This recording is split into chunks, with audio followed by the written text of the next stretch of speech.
তুমি কি কখনো আয়নায় দাঁড়িয়ে নিজেকে জিজ্ঞেস করেছ, আর কতদিন আমি এই ব্যর্থতার বোঝা বয়ে বেড়াবো? আর কতদিন আমি এই শূন্যতার ভার নিয়ে প্রতিটি সকাল শুরু করব?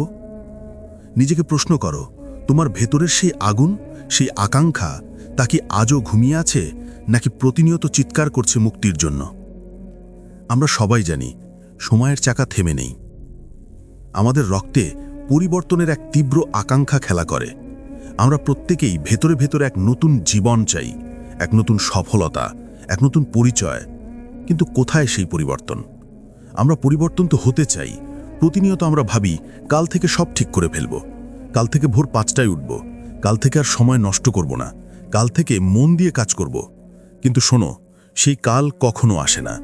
সেই কাল হলো এক অলীক কল্পনা, এক আরামদায়ক মিথ্যা, যা তোমাকে তোমার বর্তমানের কষ্ট থেকে মুক্তি দেয় বটে, কিন্তু ভবিষ্যতের সমস্ত সম্ভাবনা ছিনিয়ে নেয়।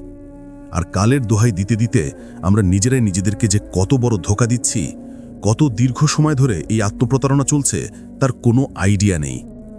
পরিবর্তন প্রত্যেকটা মানুষই হতে চায়, কারণ ব্যর্থতার যন্ত্রণা কারোরই ভালো লাগে না। কিন্তু সে প্রথম পদক্ষেপটা নিতে ভয় পায়। ভয় পায় আরামের জগৎ ছেড়ে কঠিন বাস্তবতায় পা রাখতে। আর যখন নেয়, তখন সেটাকে বিশাল লক্ষ্য বানিয়ে ফেলে। 1 বছর ধরে এটা করব, 3 বছর ধরে এটা করব। একটি নিখুঁত সময়ের অপেক্ষায় দিনের পর